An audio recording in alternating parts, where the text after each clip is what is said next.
Hola a todos, mi nombre es Irving Gabriel Caliza Madariaga y en esta ocasión vamos a ver una introducción a revisiones sistemáticas. Para el índice de esta sesión vamos a tocar lo que es la pirámide de evidencia, las revisiones sistemáticas, tanto como su definición, diferencias, para qué sirven, así como los pasos a seguir. Finalmente, tocaremos lo que son consideraciones adicionales como herramientas y tips. Disclaimer, este video no pretende detallar de forma exhaustiva cada uno de los pasos de una revisión sistemática, sino que pretende sentar bases o nociones de cómo conducir una revisión sistemática. En posteriores videos podemos explicar con mayor detalle cómo realizar cada uno de los pasos para realizar una revisión sistemática. Ahora, para poder empezar a hablar de revisiones sistemáticas, nos resulta de ayuda poder identificar en qué nivel de pirámide de la evidencia se encuentra esta. En este gráfico que vemos acá, que está representado como una pirámide, también conocida como la pirámide de la evidencia, nos permite jerarquizar o organizar los diferentes tipos de estudio que tenemos en ciencia en diferentes niveles, de acuerdo a la certeza de evidencia, siendo los que están en la base de la pirámide aquellos que tienen una certeza de evidencia menor, y caso contrario, aquellos que están en la cúspide de la pirámide, aquellos que poseen una certeza de evidencia mayor. En la base de la pirámide tenemos reportes de casos, también podemos incluir series de casos, opinión de expertos y cartas al editor. Un nivel por encima de este tenemos lo que son estudios en animales, estudios in vitro, también cross-sectional, casos y controles, cohortes, ensayos clínicos aleatorizados, y en la cúspide de la pirámide tenemos lo que son revisiones sistemáticas y metaanálisis. Cabe aclarar que esta pirámide de la evidencia solamente jerarquiza aquel material que está catalogado como evidencia científica, ya que al lado derecho encontramos un círculo de color gris que clasifica material que no representa evidencia científica, como por ejemplo videos de YouTube, anécdotas personales, sentimientos, entre otras fuentes. Ahora, esta segunda gráfica básicamente representa lo mismo que la gráfica anterior, solo que aquí se detalla un poco más los diferentes niveles que existen en la pirámide de evidencia, pero siguen conservando el sentido esencial, que es entre más alto se encuentre, mayor certeza de evidencia posee, y caso contrario, entre menor nivel posea, se va a encontrar mucho debajo en esta pirámide. Finalmente, ya hemos hablado de la calidad de evidencia que tenemos, que es directamente proporcional a la altura, pero también vamos a incluir un nuevo aspecto, que es el riesgo de sesgo. Generalmente, los trabajos que se encuentran en la cúspide de la pirámide, como revisiones sistemáticas y metaanálisis, van a tener un riesgo de sesgo menor, es decir, que van a tener menor tendencia a estar sesgados. Caso contrario, los que están en la base, como expertos de opiniones o editoriales, van a tener un sesgo mayor. Ahora, ¿qué es una revisión sistemática?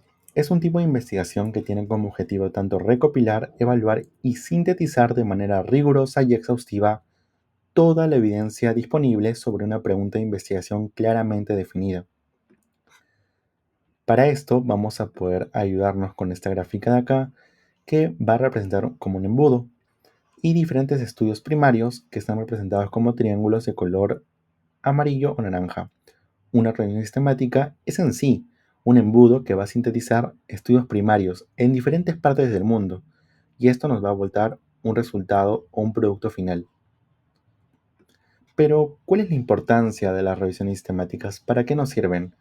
Más que todo van a clarificar discrepancias entre estudios A versus B, y esto trae consigo la mejora en la toma de decisiones clínicas, es decir, va a poder clarificar qué procedimiento quirúrgico es mejor para tales pacientes, procedimiento A o procedimiento B, así como también puede clarificar discrepancias entre qué fármaco es mejor, fármaco A o fármaco B. En esta gráfica que tenemos como fuente de Evisalud, tenemos los diferentes pasos de forma muy resumida, condensada, y cómo conducir una revisión sistemática. Ahora, hay estudios muy parecidos a una revisión sistemática, por ejemplo, el Scoping Review, el Narrative Review, el State of Art. Sin embargo, no todos de estos estudios parecidos van a cumplir con los mismos criterios de calidad que una revisión sistemática. Como ya habíamos mencionado, una revisión sistemática es, am, es una síntesis de forma rigurosa y exhaustiva. Es decir, que debe cumplir una serie de pasos o una serie de checklists para poder considerarse revisión sistemática, dentro de los cuales se encuentran tener un protocolo, realizar justamente una búsqueda exhaustiva, tener una extracción de datos estandarizada, así como tener una evaluación de riesgo de sesgo, además de una síntesis cualitativa y cuantitativa. Estudios parecidos como el Scoping Review pueden presentar alguna de estas características, como por ejemplo la búsqueda exhaustiva y la extracción de datos estandarizada, pero no cumplen con algunas otras, por ejemplo la síntesis cuantitativa o tener el protocolo en algunas ocasiones o la evaluación de riesgo de sesgo. Y por último, la revisión narrativa y el state of art no cumplen con estos criterios. Ahora, vamos a pasar a detallar de forma breve cada uno de los pasos para conducir una revisión sistemática. Lo primero es justamente plantear la pregunta de investigación para la revisión sistemática. En este caso tenemos un ejemplo de cuál es la efectividad y seguridad de la cirugía tradicional de columna versus la cirugía mínimamente invasiva de columna en el tratamiento de adultos mayores con hernia discal.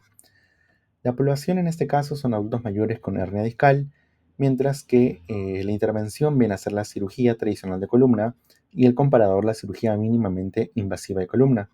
Como ya habíamos mencionado, las revisiones sistemáticas clarifican discrepancias A versus B. En este caso, vamos a tener que la cirugía tradicional de columna viene a ser A y la cirugía mínimamente invasiva de columna viene a ser B. Entonces, en este caso es cirugía tradicional de columna versus cirugía mínimamente invasiva de columna. Y como outcomes vamos a tener alivio de dolor o tiempo de recuperación, complicaciones o mejora en la calidad de vida. El siguiente paso para poder determinar o reconducir una revisión sistemática es preparar el protocolo.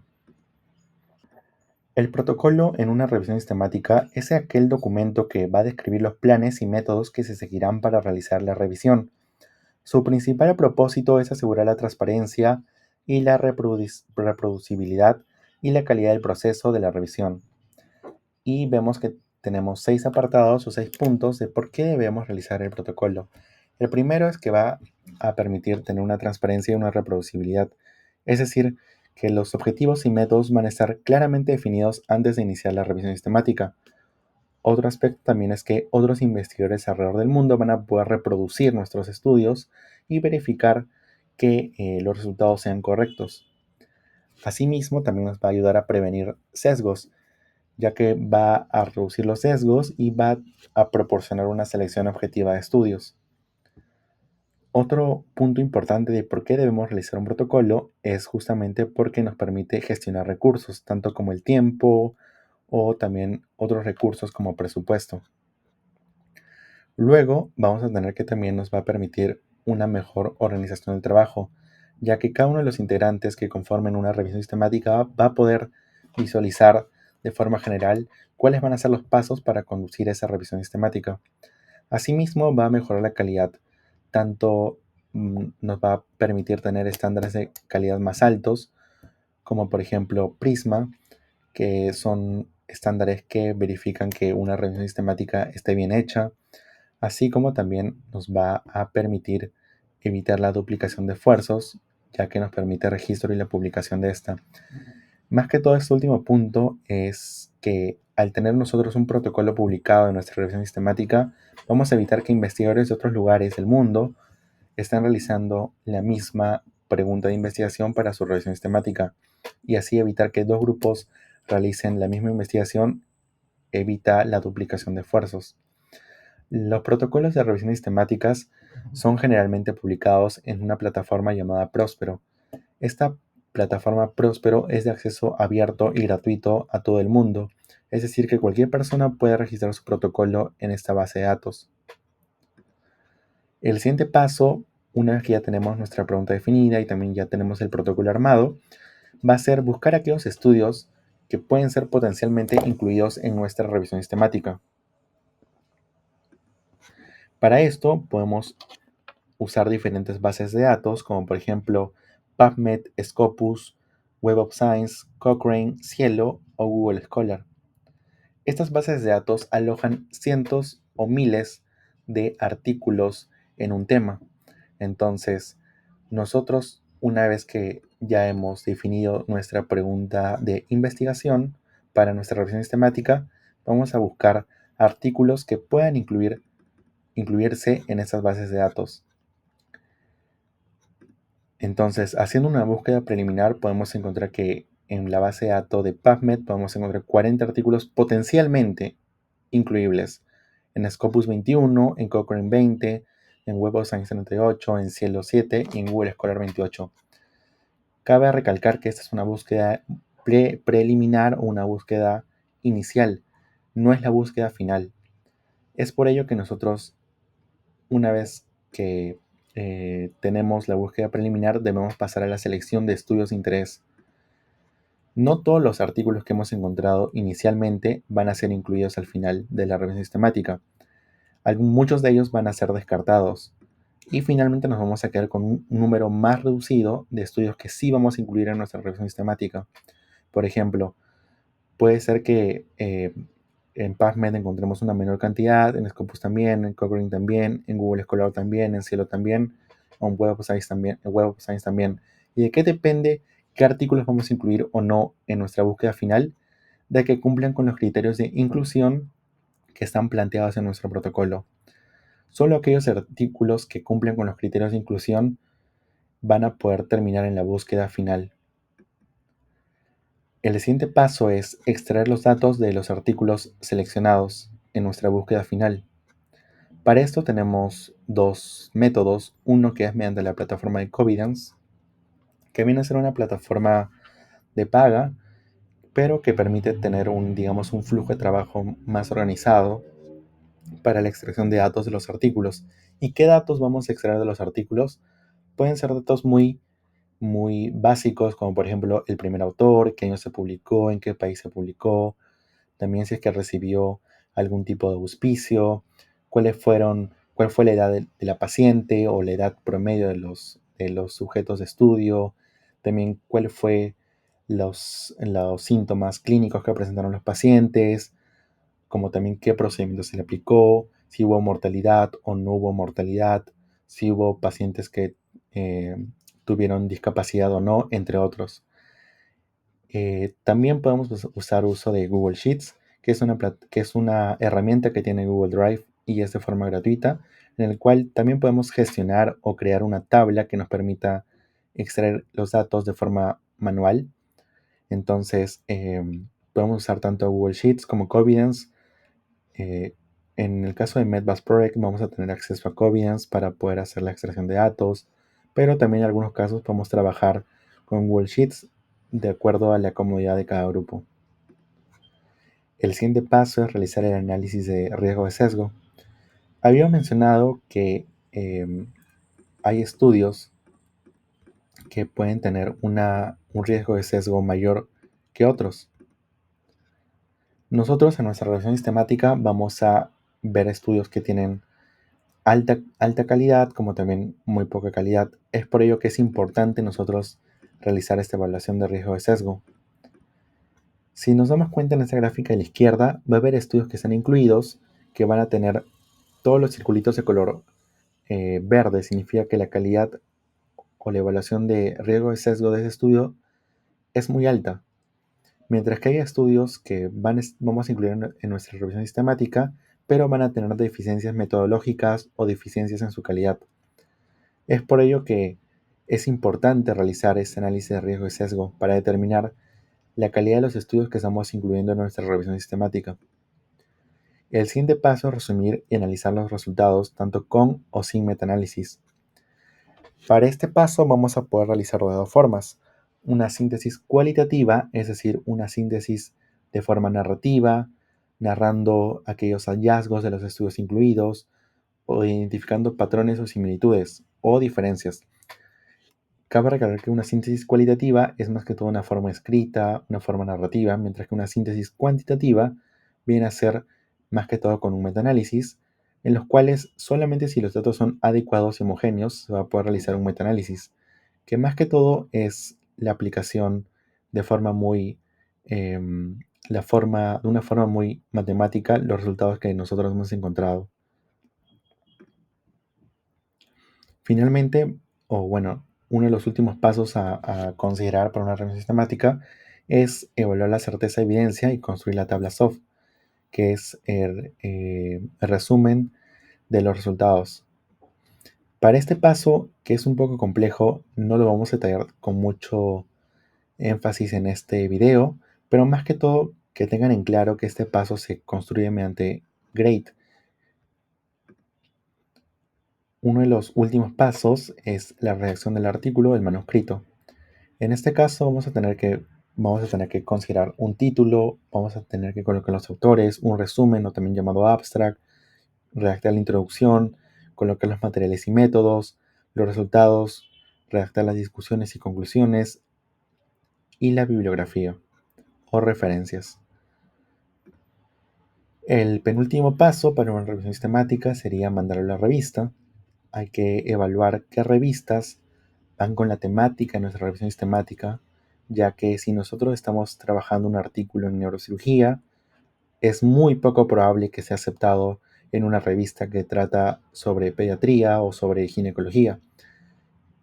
Y es por ello que debemos considerar una revista que vaya con los ejes temáticos de nuestro artículo. Podemos encontrar diferentes revistas o diferente calidad de revistas. Revistas que son cuartil 1 o también llamadas Q1, revistas que son cuartil 2 o cuartil 3 y revistas que son cuartil 4 o Q4. Las revistas Q1 generalmente son las revistas con un impacto más alto, mientras que las revistas Q4 son un impacto más bajo. Las Q2 y Q3 vienen a tener un impacto medio. En este caso presentamos como ejemplo algunas revistas relevantes en, en neurocirugía. Las más importantes, el Journal of Neurosurgery, Neurosurgery, que vendrían a ser revistas Q1, mientras que hay revistas Q2 o Q3 que tienen un impacto medio, como Neurosurgical Review o Brain and Spine. Y finalmente sería la publicación del manuscrito ya en una revista. Esto solamente se dará si es que la revista acepta nuestro manuscrito, porque también hay ocasiones en las cuales se rechaza o nos dicen que reenviemos, pero con correcciones. En caso de aceptarse, se publicará en el journal correspondiente. En este caso vemos algunos artículos que han sido publicados por uno de los miembros de nuestro equipo y se ha publicado en una revista Q2 de neurocirugía y en una revista Q1 de neurología. Ahora, pasando con lo que son las herramientas para las revisiones sistemáticas y metaanálisis, tenemos herramientas que nos van a permitir tanto la extracción de datos, como ya mencionamos Google Sheets o Google Docs. También hay herramientas que nos permite la parte de selección de artículos, que era uno de los pasos iniciales, mediante la plataforma de Covidence o la plataforma de Ryan. Y también vamos a tener algunas herramientas que nos permiten gestionar las referencias o la bibliografía mediante Zotero o Mendeley. Y para la síntesis, sobre todo cuantitativa, es decir, más que todo con números, vamos a tener programas como Stata o R, junto con RStudio, o Cochrane con Redman, que nos van a permitir esta síntesis ya un poco más numérica de los resultados. También podemos hacer uso de ChatGPT en ciertas ocasiones, sobre todo para lo que es el screening, que es una de las partes iniciales de la revisión sistemática, o también nos puede ayudar en la redacción ya del artículo, del manuscrito, para darnos como una estructura. Pero todas esas herramientas las vamos a ver con mucho mayor detalle y vamos a hacer videos donde se ejemplifique el uso de cada una de esas herramientas en videos posteriores. Así que por ello no se preocupen. Más que todo, esta clase es una introducción a revisiones temáticas. Ahora, algunos tips para las revisiones temáticas, sin duda, es tener un grupo variado de participantes con diferentes habilidades y experiencia. Un grupo que sea mixto, un grupo que pueda tener participantes con harta experiencia, nos resulta muy útil. Puede ser que tengamos en nuestro grupo personas con mucha experiencia, pero quizás con un tiempo más limitado. Entonces ahí es donde personas que recién están iniciando una investigación, pero que disponen de mayor tiempo, pueden ayudar a compensar esas falencias de tiempo. Ahora, es también recomendable contar con un asesor temático. Es decir, si nosotros estamos realizando una revisión sistemática en neurocirugía, específicamente en la parte vascular, sería ideal contar con un neurocirujano vascular como asesor temático y además también con tener un asesor metodológico que se va a encargar sobre todo de la parte de métodos y materiales y el asesor temático de verificar que la información teórica sea correcta.